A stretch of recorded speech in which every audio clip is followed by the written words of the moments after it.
Essa é Sabrina, Oi, muito bem-vinda. gente. Eu sou o Tiago, professor também de História, somos historiadores. E vamos lá, hoje o nosso assunto é Revolução Russa. Não errei, Sabrina, olha aí. Não. Vamos lá. Eu gostaria de iniciar aqui já fazendo algumas indicações aí para o pessoal, tá? Por quê? Existe um hábito aí de que o pessoal acha que historiador é tipo um fofoqueiro que fica opinando sobre as coisas, né? Não.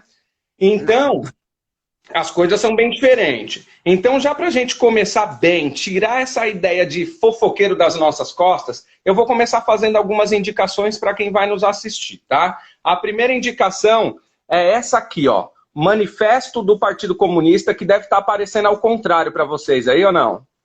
Tá, Tá. mas enfim. Primeira indicação, Manifesto do Partido Comunista. Esses dois bonitões aqui são Marx e Engels, certo? Então, hoje nós vamos falar um pouco desses rapazes. Aí nós temos aqui também livros bonitos, como Crítica, né? Para a Crítica da Economia Política de Marx, tá? Então, a gente tem aí, ó, Salário, Preço e Lucro, baseando aí nossos estudos em teorias. Mais para frente na Revolução, a gente vai encontrar mais umas pessoas aí, que é esse cara aqui, chamado Vladimir Lenin, né? Estou segurando aqui o desenvolvimento do capitalismo na Rússia, então um estudo econômico, tá? Baseando nossos estudos. E depois a gente vem para um terceiro autor aqui, trazendo A Revolução Traída, de Leon Trotsky. Muito indico esse livro aqui para entender a disputa de Stalin com ele. Então, os rumos ali da Revolução após a morte de Lenin. A gente tem aqui uma imagem maravilhosa, Trotsky aqui no cantinho, com Lenin discursando aqui em cima, né, na Revolução. Essa é uma indicação valiosíssima. E, por último, mais um de senhor Leon Trotsky, né? A moral deles e a nossa. E aí? Vamos falar um pouco disso daí também. Então, Sabrina, não somos fofoqueiros, Não. né? Então, Somos cientistas, né? A gente se baseia na ciência, na história. tem gente que não reconhece isso e está governando o país, mas tudo bem.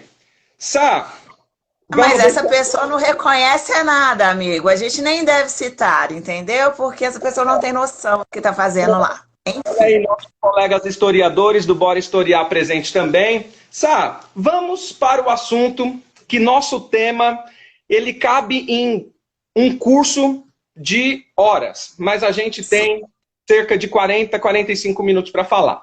Então vamos lá. Primeiro, eu vou te dar a liberdade e a gente vai fazendo essa troca aí de ideias. Então vamos lá, falar da Rússia czarista, Sá. Vai lá. Tal, né? Você já fez a introdução aí, mostrou pra gente a indicação de obras maravilhosas. Eu acho que, assim, de todas, né? São muito boas, mas eu acho que o Manifesto Comunista, antes da gente sair falando besteira por aí, acho que todo mundo deveria ler, né? Deveria entender um pouquinho sobre essa leitura aí, que ela é muito importante. Então eu queria falar um pouquinho, Tiago, sobre o que, né? O que é minha visão aí, é lógico que a gente vai falar, igual você falou, eu ri demais do seu áudio mais cedo, Sabrina, falar Revolução Russa em 10 minutos, como assim, né?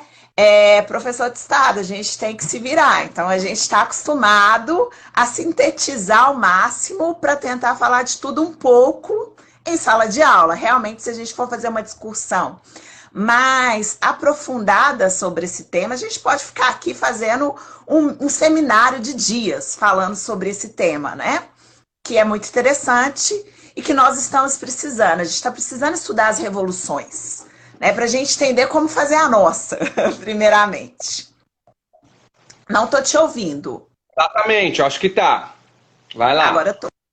Então, assim, é muito importante a gente estudar a Revolução Russa, Francesa, enfim, todas as revoluções, para a gente poder, quem sabe, né, no futuro aí, fazer uma Revolução Brasileira. Já houveram algumas, mas uma nova, uma contemporânea aí.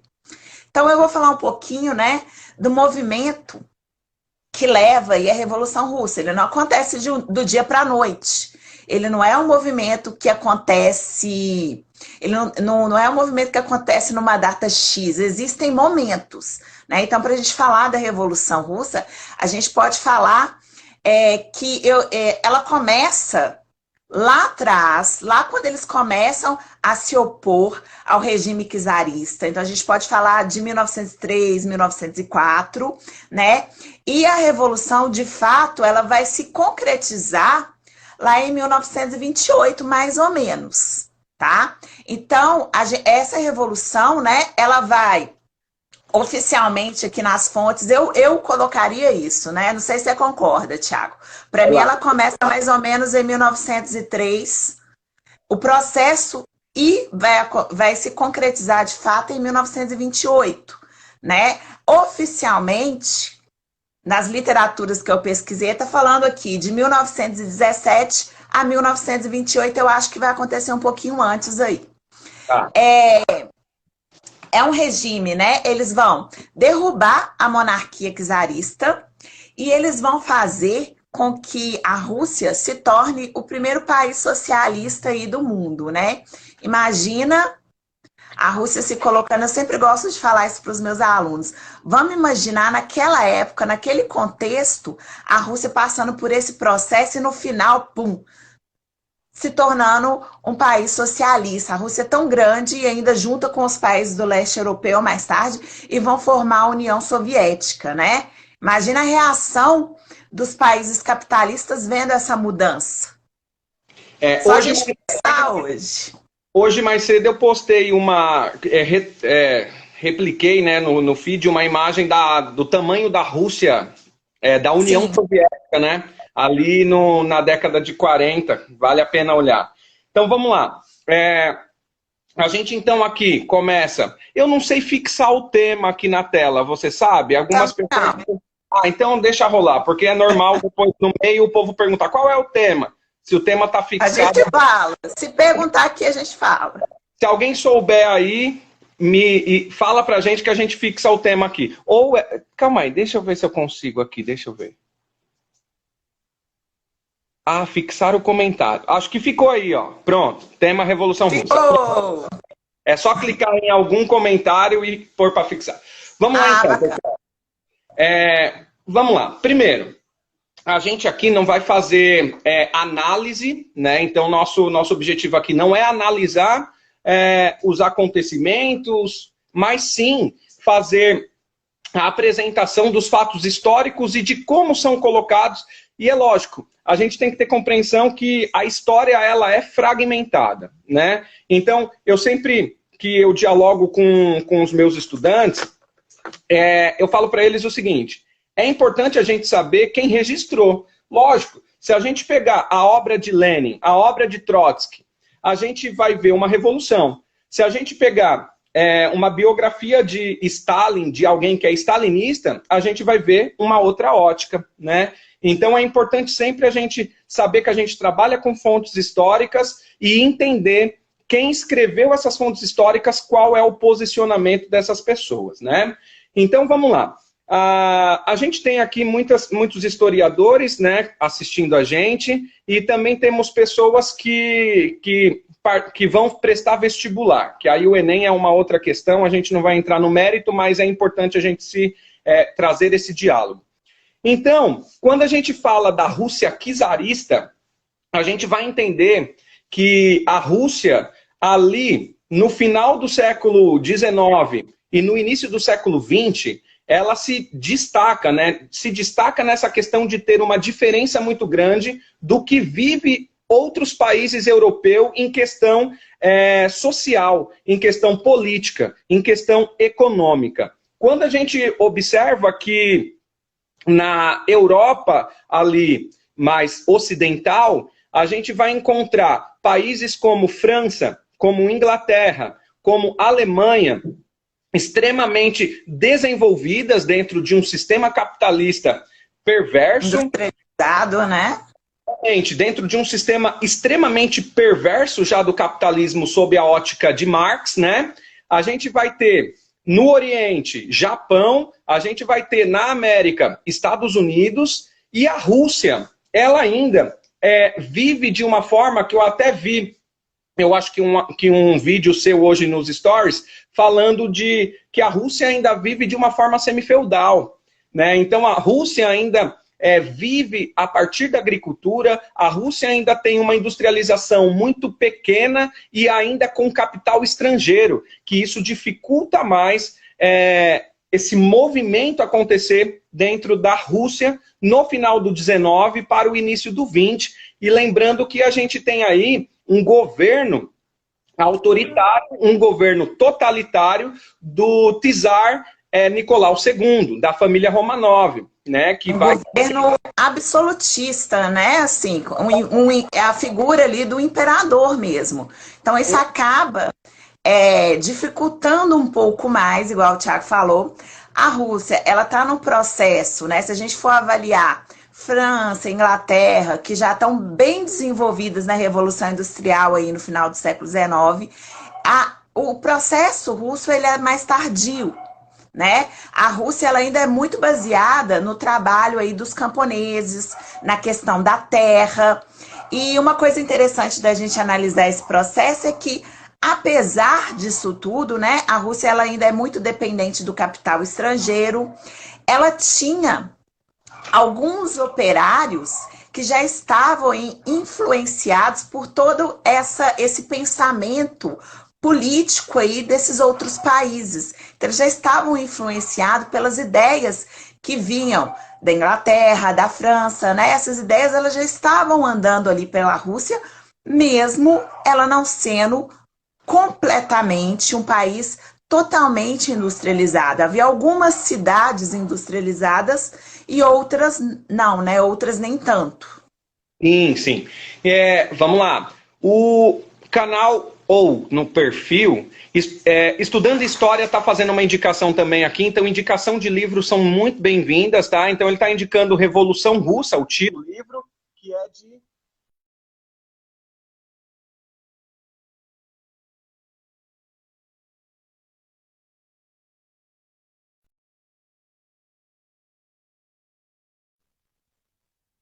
Voltou.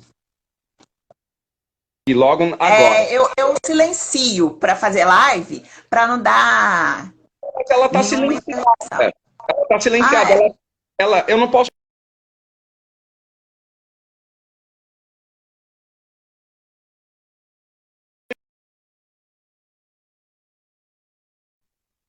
Insistindo. Vamos lá. O livro é o Daniel Ararão.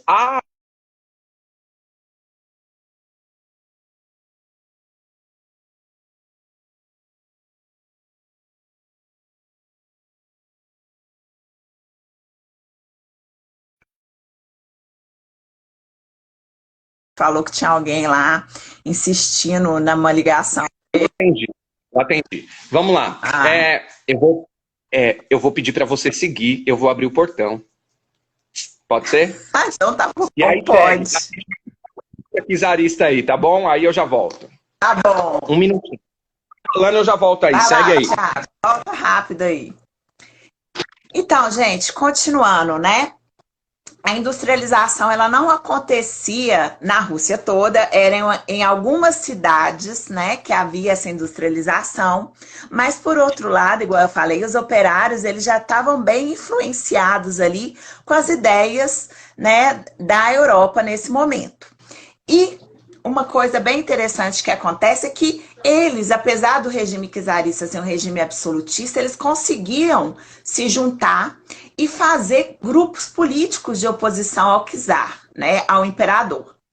E nesse momento também, eles vão acabar se juntando aí e eles vão formar o Partido Operário Social Democrata, muito influenciado por essas ideias europeias aí, por Karl Marx, né? Então eles formam esse partido aí e eles começam novamente uma forte oposição ao regime czarista. Não que o czar visse essa oposição e olha, pode acontecer. Não, ele se manifestava contra, né? Mas eles ainda conseguiram se organizar politicamente. Então isso daí para o contexto é bem interessante, né, Tiago? Sim, vamos lá. Eu fui aqui abrir lá com o ouvido aqui. Então vamos entender aí. O partido é formado ainda de forma clandestina, a gente está dentro de um regime totalitário absoluto, então não é a forma de se fazer política, montar partidos para fazer diálogos na sociedade, né? Então, esse partido vai ser perseguido, aí essa perseguição vai culminar no exílio de alguns personagens do partido, né? Entre eles, o importante Vladimir Lenin, né? E aí a gente vai ter uma Rússia já no início do século XX participando erroneamente sob a ótica da sociedade russa, de se envolvendo, né, em alguns conflitos que para a sua população não levaria a lugar nenhum. Como, por exemplo... Talvez se tivesse ganhado, levaria, né? Até porque ela não vinha de muitas vitórias. Aí, nesse ponto de 1904, a gente tem que entender o seguinte contexto mundial, né? A gente está vivendo uma disputa imperialista, né?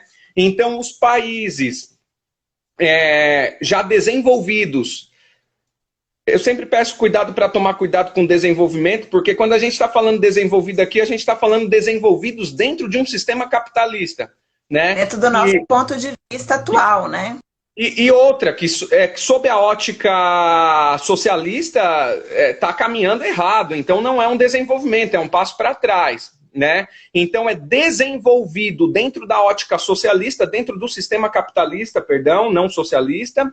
E o que esses países estão fazendo? Dividindo a Ásia e a África, né? Então a gente tem aí, no início do século XX, os países europeus, Japão, Estados Unidos, expandindo seus territórios, né? Dominando territórios e disputando esses territórios para usufruir da mão de obra barata desses lugares e também para conseguir ter espaço para os seus mercados consumidores e também para mineração, né? Então a gente tem uma multiexploração aí, mineração, mão de obra barata e farta, e também a gente tem aí o mercado consumidor que vai se abrir para esses países, né? E em alguns momentos eles vão se chocar os interesses desses países, que foi o caso do Japão e da Rússia, que em 1904 disputavam um território que se chama Manchúria,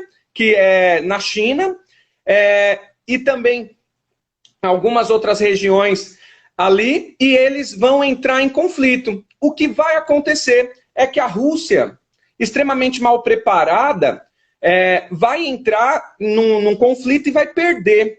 E não vai perder somente vida, vai perder também o investimento que fez na guerra. E o seu povo está carente de todos os sentidos. Está carente de fome, está carente de trabalho, está carente de todas as formas, né? Está carente de um governo que consiga olhar para as mazelas da sua população, né? E dessa forma, o czar consegue trazer contra si uma população trabalhadora, uma população que até então não tinha feito tantas revoluções, ou revoluções tão grandes, só que após a derrota do Japão, a gente vai ver uma marcha ali para o Palácio de Inverno, no ano de 1905, no dia 22 de janeiro, e a resposta do czar não é satisfatória a isso, né? Então a gente tem aí um episódio conhecido como Domingo Sangrento, onde centenas de pessoas vão ser atingidas, civis russos, né, que estão marchando para o Palácio de Inverno para apresentar para o czar as suas lamentações, né? Então, para apresentar uma manifestação pacífica, né? Eles foram lá de uma forma pacífica reivindicar, mas o regime absolutista, ele não aceita esse tipo, né, de manifestação, mesmo que pacífica, não né? aceita nenhuma posição contrária Nenhuma à sua. contestação, né? Então, assim, essa é uma marca muito forte da Revolução, né? Essa questão aí dessa manifestação, que até então é uma manifestação pacífica, vai acontecer em São Petersburgo, e o exército, ele acaba massacrando aquela população que estava ali reivindicando, e existe até uma literatura em cima disso, que alguns soldados nem sabiam por que estavam ali massacrando, mas que eles estavam cumprindo as ordens do czar Nicolau II. Né? Então, eles acabam matando várias pessoas, tanto que o episódio fica conhecido historicamente aí como Domingo Sangrento, né? Mas outra coisa importante da gente falar, né? Esse Domingo Sangrento, ele vai ser importante porque ele vai impulsionar aí a formação dos conselhos soviéticos. A gente tem isso 4 meses depois, né? No dia 13 de maio, a gente já tem a formação do primeiro soviete. Os sovietes são organizações de trabalhadores, seja ele do campo, né, ou rural, ou seja ele da cidade, ou urbano, né, o proletariado. É uma defesa de Lenin, né, mais para frente, que os sovietes tenham poder e que a revolução aconteça a partir deles, né? E aí, já no mês de junho, a gente também tem uma revolta muito importante, e já fica uma indicação aqui também agora de filme, que é no dia 26 de junho a gente tem aí a revolta dos marinheiros, do encouraçado Potemkin, né? Então fica a dica do filme, tem no YouTube, o Encouraçado Potemkin, é um filme maravilhoso, preto e branco, com poucas falas, que dura bastante, daquele tipo que historiador gosta de assistir. Então, cenas reais, né, do momento ali. Sim. Algumas cenas reais.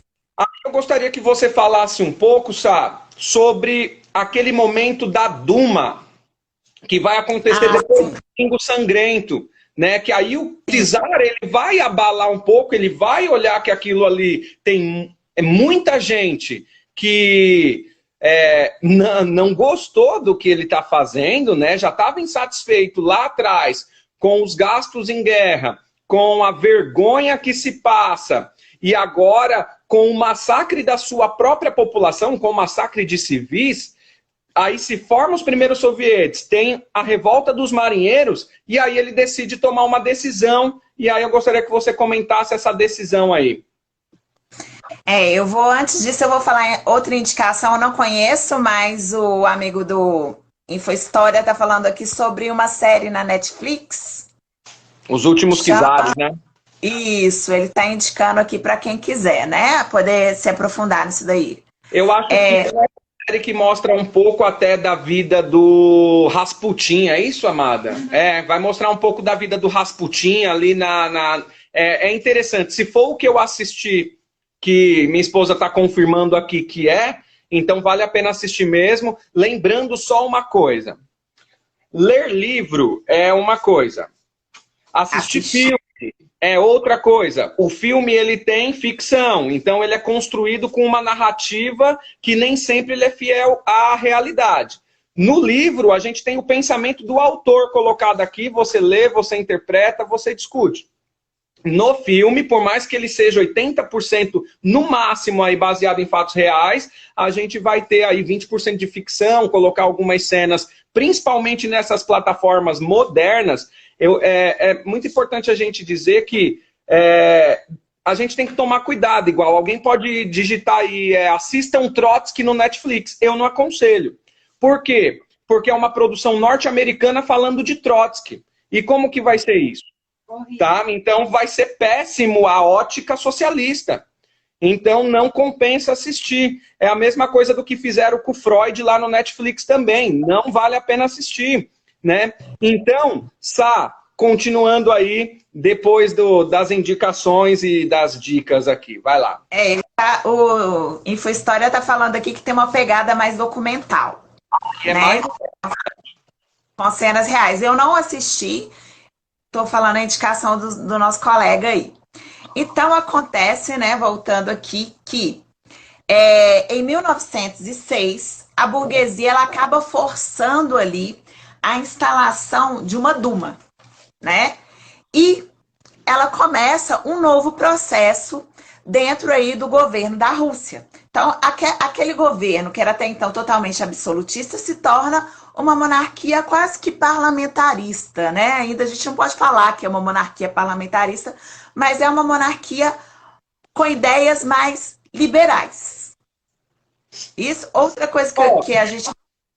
Deixa eu só fazer um parênteses aqui. Esse momento da Rússia, eu queria mandar um beijo para os meus alunos aí. Acabou de entrar a Gigi aqui, ó.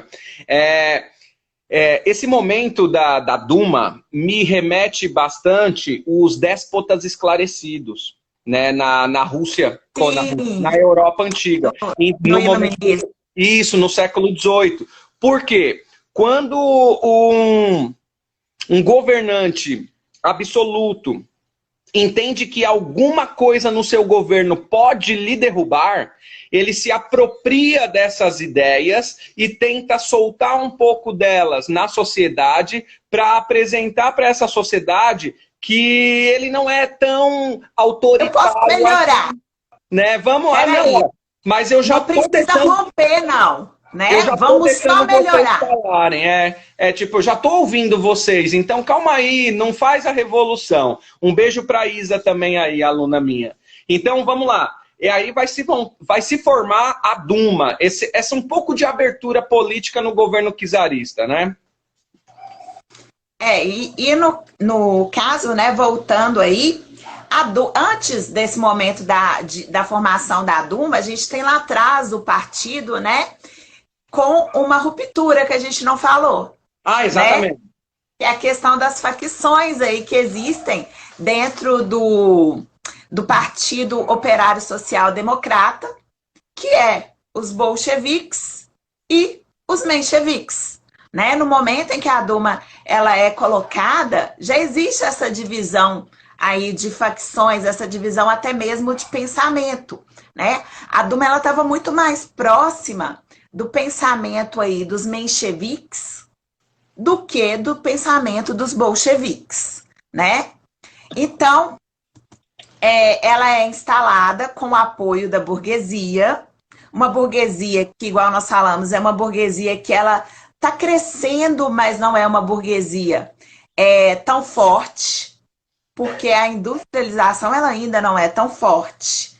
Mas o czar, ele acaba se apropriando aí desse momento para poder se manter no poder, né?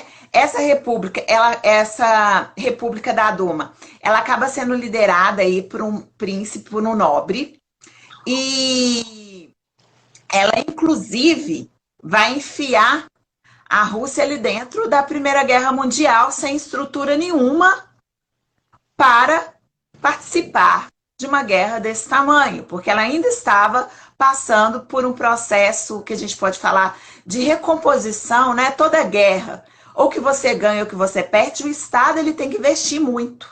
Sim. Né?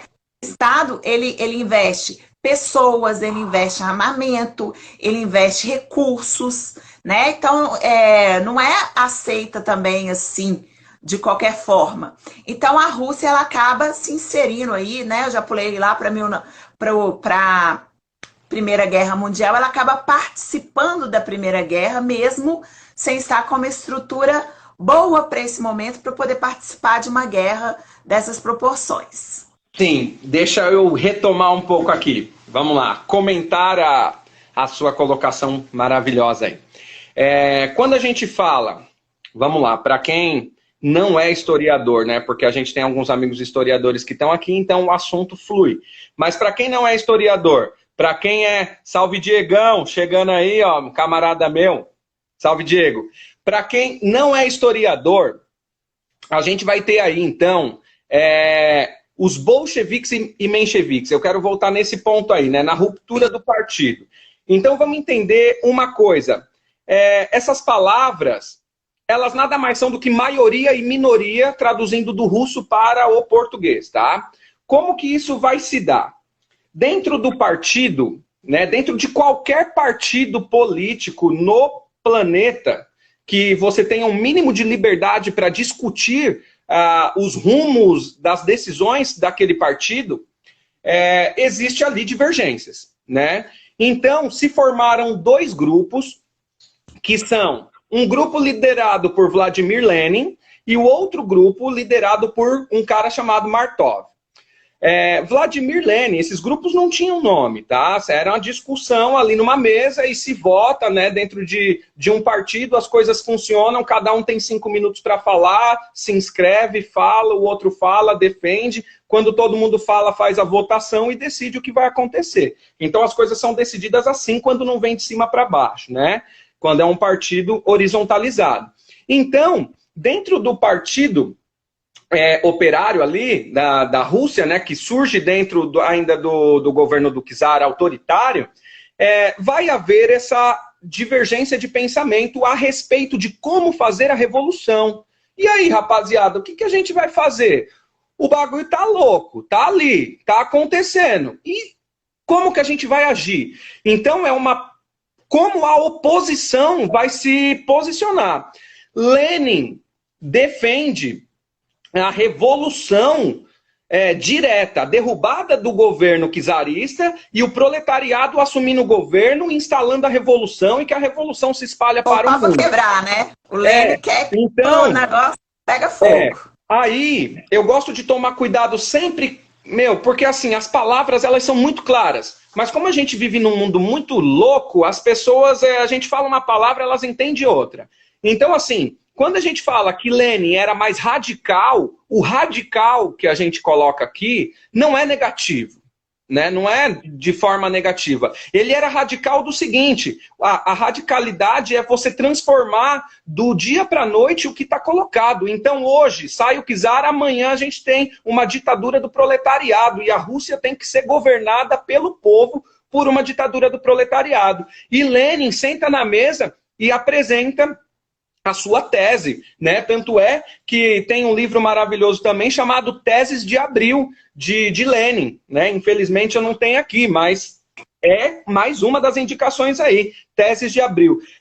Para falar de indicação também a respeito desse tema, visitem o site de uma editora chamada Boitempo. Visite também o Instagram deles, o YouTube deles e assista ali 100 anos de Revolução Russa. Agora teve o aniversário de 202 anos de Marx, também vale a pena assistir os vídeos que eles colocaram lá e os livros que eles publicam, tá? Que eles publicam direto do alemão.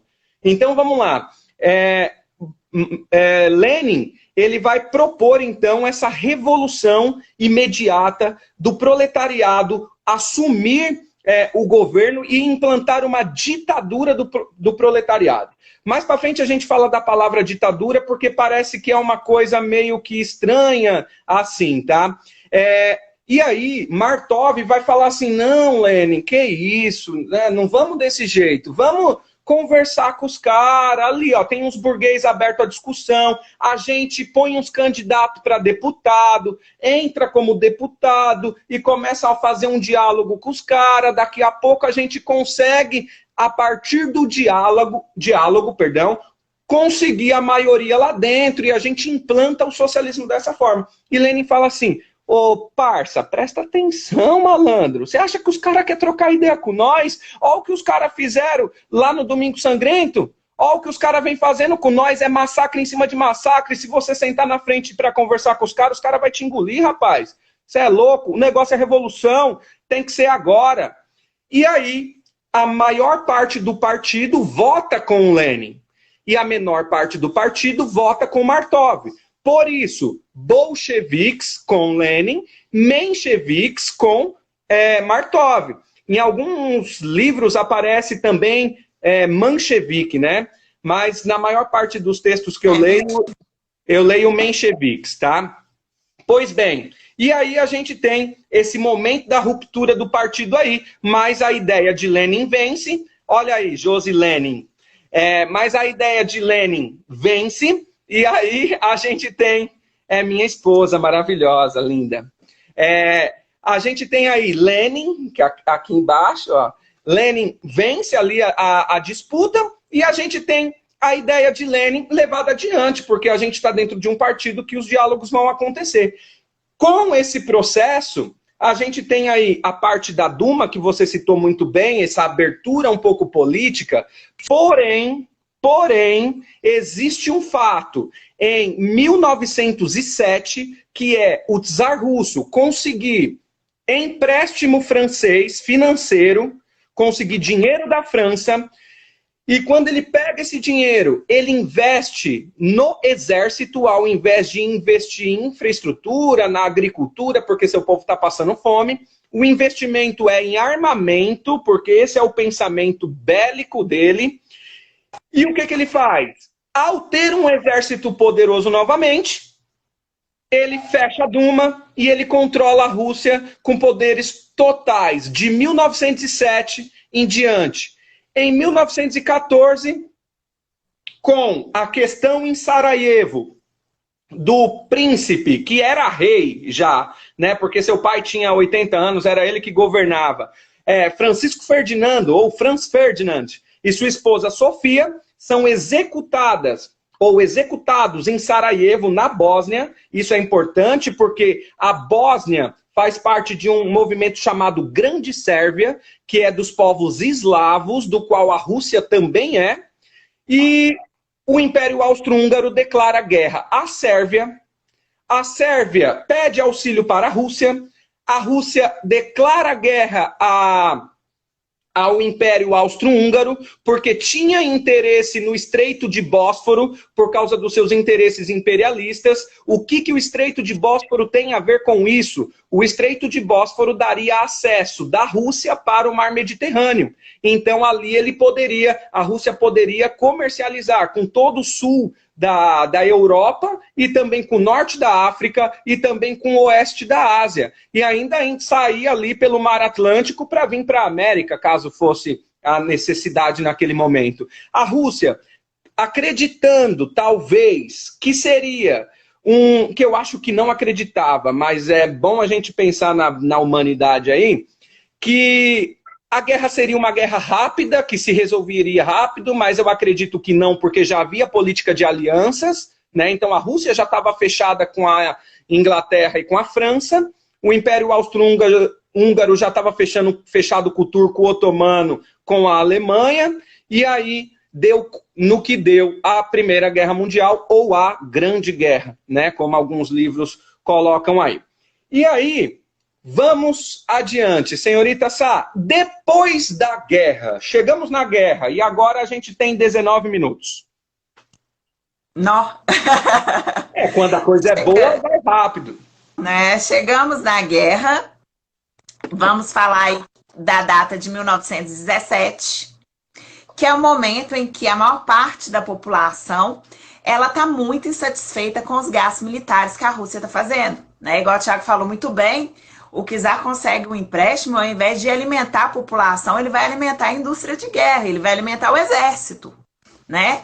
E se coloca ainda numa grande guerra, na Primeira Guerra, né? Ainda participa desse processo.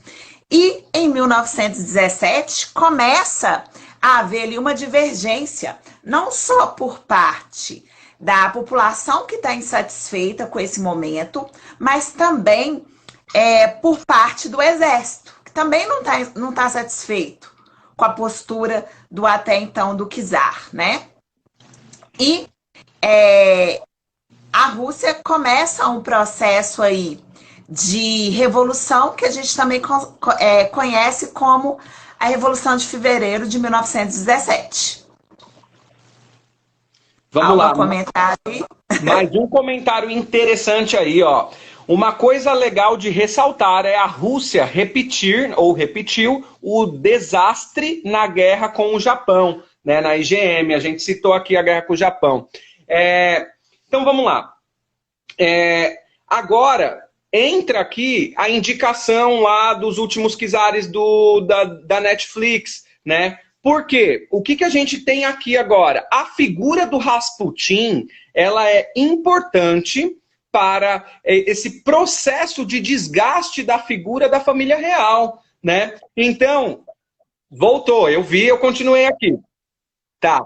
Então, eu estava dizendo aqui, Sá, que a figura do Rasputin ela é importante para o desgaste da figura do czar e também da estrutura real. Por quê? É um homem implantado dentro do palácio, acesso total. Essa série ela é legal porque mostra a vida do Rasputin e o tempo todo ele está dentro do Palácio de Inverno ao lado do filho mais novo do czar, que tinha uma doença que eu não vou lembrar agora, mas o Rasputin, para a esposa dele, era tipo o salvador dessa criança. Então ela ficava, o Rasputin ficava do lado o tempo todo. Os conselheiros ali do imperador, essa série vai mostrar, que se incomodavam muito. Série que tá falando, A série que foi indicada aqui, Os Últimos Czares. Tá? Olha lá, é tá certo aí, na ó. hora que você falou da série. O Trilha Histórica... Hemofilia, exatamente, é essa doença. E aí, a série vai mostrar o Rasputin ali dentro da corte, né? E tendo acesso à vida em particular e pessoal de toda a corte. E os debates políticos acontecendo. E Rasputin falando para a esposa do czar e ela dando indicações e as coisas acontecendo ali. Olha lá, o Trilhas Históricas amou a série. Então já é o segundo.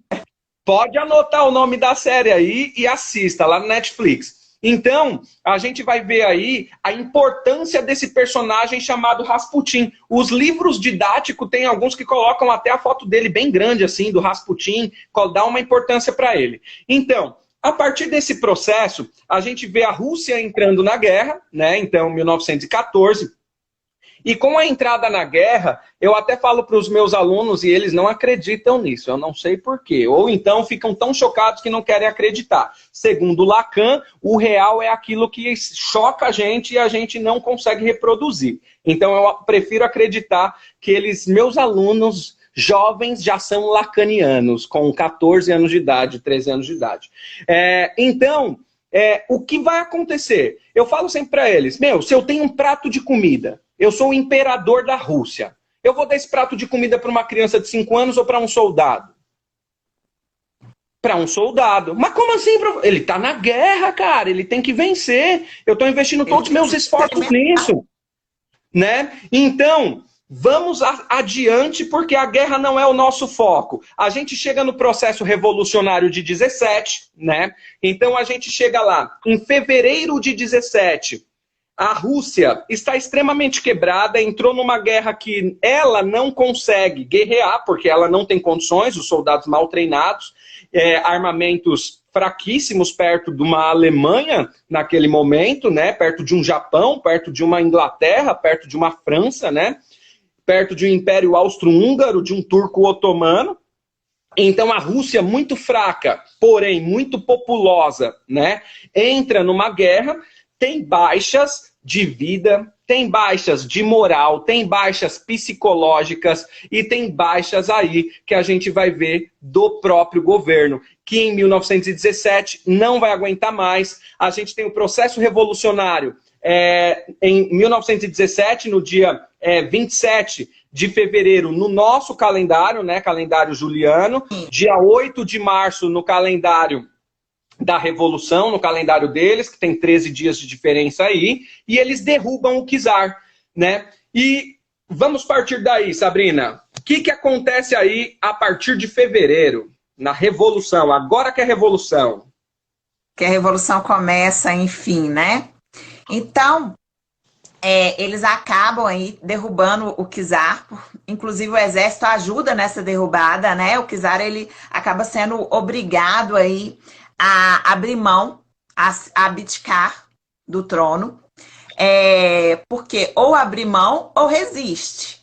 A Rússia ela já está bem desgastada no momento. E sem apoio do exército, nenhum Estado consegue se aguentar muito tempo no poder.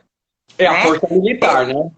Sim. Sem o apoio dos militares, o Estado ele não consegue se manter ali, né? Então, começa aí um novo momento, um momento em que esse fracasso aí da Primeira Guerra, ele faz com que os mencheviques comecem novamente o processo de revolução, o processo da República. É isso, Thiago? Vai lá, segue, depois eu faço as intervenções. Segue aí. E esse processo, ele faz com que a oposição, né, com que os bolcheviques, eles acabam crescendo muito. Por quê? Essa oposição, eles viram, né, que a maneira de governar dos mencheviques, essa questão mais lenta, mais gradual, ela não estava satisfatória. Então, a oposição bolchevique... A fome não espera. A fome não espera. A gente está vivendo um momento como esse, a fome não espera. R$600 está sendo negado para o nosso povo agora. Né? A fome não espera. Então o povo russo tinha fome. Tá? Desculpa, pode continuar. Não, eu tô aqui me segurando, porque quando eu estudo revolução, é impossível a gente não inserir o contexto atual que a gente está vivendo. Né? Nós não estamos vivendo uma grande guerra com armamento, nós estamos vivendo uma guerra, né, de outro momento, uma guerra de saúde. E dá pra gente colocar aqui, fazer algumas análises, mas também a gente ia viajar bastante, né? Vamos lá, segue aí. Vamos lá, né?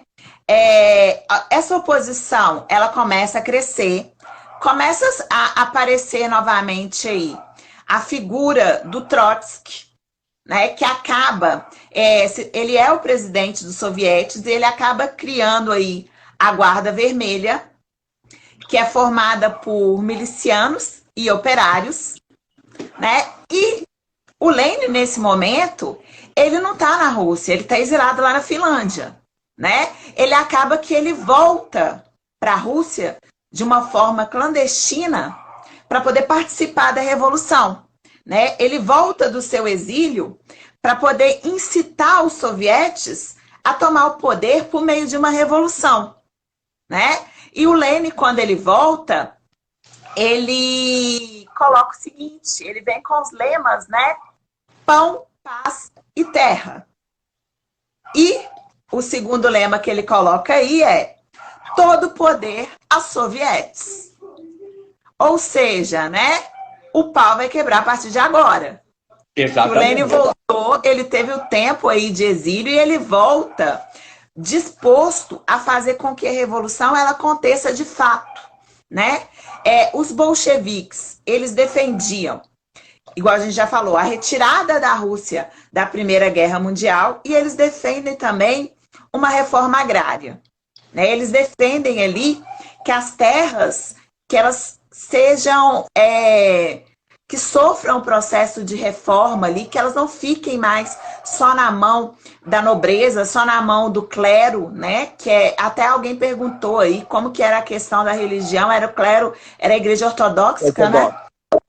E então os bolcheviques, eles começam uma revolução em outubro, né? Também conhecida como Revolução de Outubro de 1917. Eles acabam instituindo ali no poder o Conselho dos Comissionários do Povo.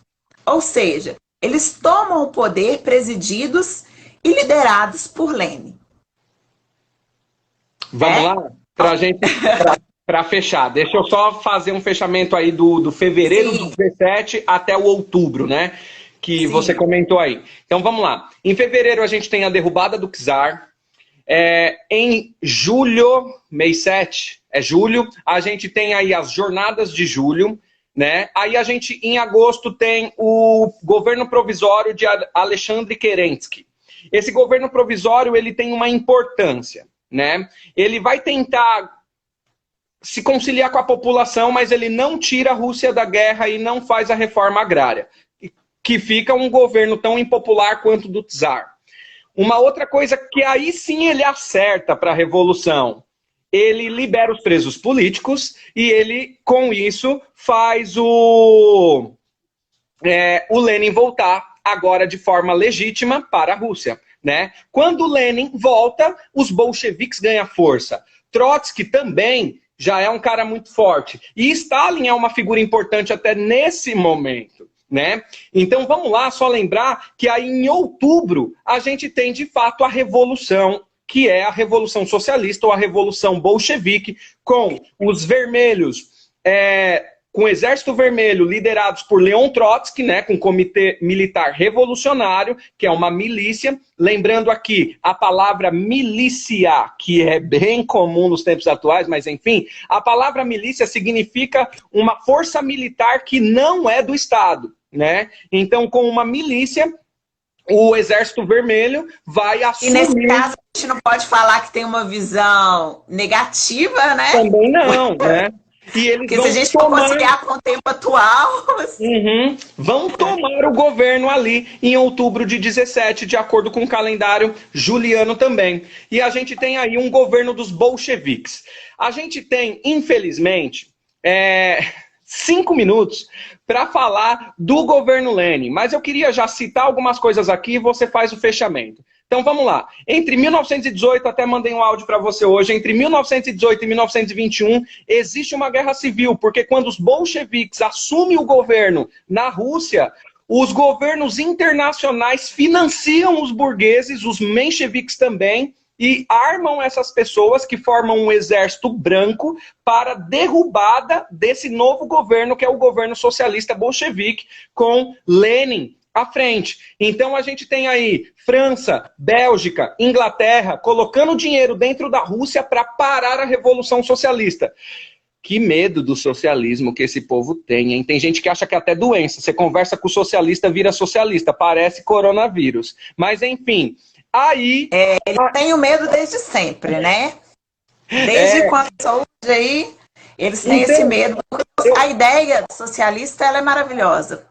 Eu acho que a nossa ideia, olha o Salinha aí, tem um comunista aí, cuidado. Eu acho que a ideia do nosso diálogo aqui, a gente chegou no objetivo, que é falar até o período de revolução, chegar até o governo Lenin, né? E aí a gente, só para citar mais alguns fatos aqui, com a guerra civil acabando, Lenin vai tomar algumas atitudes, né, algumas medidas no governo russo que não vão ser socialistas. Ele vai aliar o socialismo com o capitalismo, que vai ser a NEP, né, Nova Política Econômica, por isso capitalista, e depois, em 1922, a gente vai ter a formação da União Soviética. E eu gostaria de dizer que Lenin morre em 21 de janeiro de 1924, e eu deixo as considerações para você, a gente tem 4 minutos, tá? Então, você já falou aí bem, né? A gente conseguiu chegar no objetivo, que é a questão realmente da revolução. Tiago, fica o convite, assim, acho que a gente tem que voltar, ou você, enfim, tem que ter uma segunda live aí falando sobre o governo de Lenin e o governo de Stalin. Boa. Né? Para a gente poder falar melhor aí essa questão da Revolução Russa. Lá, já tem mais um comunista. Vai lá, cuida lá, ainda bem que tá acabando, viu? Então, o Lenin, ele toma essa nova política econômica e o NEP, né? Ele fala que é necessário, eu preciso pegar provisoriamente ideias capitalistas para eu reorganizar, né, a Rússia, para eu poder instalar, de fato, o socialismo. Então, até esse período, a Rússia está caminhando para se tornar socialista, ela ainda não se tornou, né? Isso é o processo que leva a Rússia a se tornar socialista. Olha só, o processo ele é longo, né? É um processo que é lento, né? Ele não é um processo que acontece da noite para o dia. Então, igual o Tiago colocou, o Lenin, ele acaba morrendo em 1924 e começa uma disputa, né, entre duas pessoas muito importantes aí na história da Rússia, que é o Trotsky e o Stalin. Eles começam a disputar para ver quem vai tomar o poder da Rússia depois da morte do Lenin. O Trotsky, ele tem aquele ideal que a revolução ela tem que passar para o resto do mundo, que a revolução ela precisa ser uma revolução intensa. A né? ideia que bolchevique, né? A ideia dos bolcheviques. A gente tem revolução... 1 minuto e meio. Que a revolução ela tem que ser permanente. Exatamente. E o Stalin, ele fala que não. Ele quer a revolução, mas vamos nos concentrar nesse momento, aqui dentro da URSS, aqui dentro da Rússia, né? No calma, vai devagar aí, Trotsky. Então começa uma disputa entre os dois para ver quem vai tomar o poder na Rússia, da União Soviética nesse momento. E quem acaba ganhando essa disputa é o Stalin, né? Ele acaba se tornando aí o líder da Rússia. Depois a gente pode estudar mais sobre ele. É um cara que tá aí para apagar da história os opositores, né? É muito legal ver também, a galera que gosta, pesquisa na internet aí, ver as fotos que tem do período do Stalin antes, quando ele tá com as pessoas que são com os opositores, e depois, né? Como que ele faz ali, ele apaga das fotos a história desses opositores. A Flor de Lis te ama. Aí, ó. Pessoal, eu também amo ela, a professora de Sociologia. Ai, que maravilhosa. Ó. A gente precisa concluir, tá? Infelizmente, são 19h59. Não vamos estender agora, né, para fazer mais uma de uma hora. Mas a gente marca uma nova data, divulga com cartaz e a gente volta aqui. Sabrina, satisfação. Que aulão, eu achei que foi muito bom.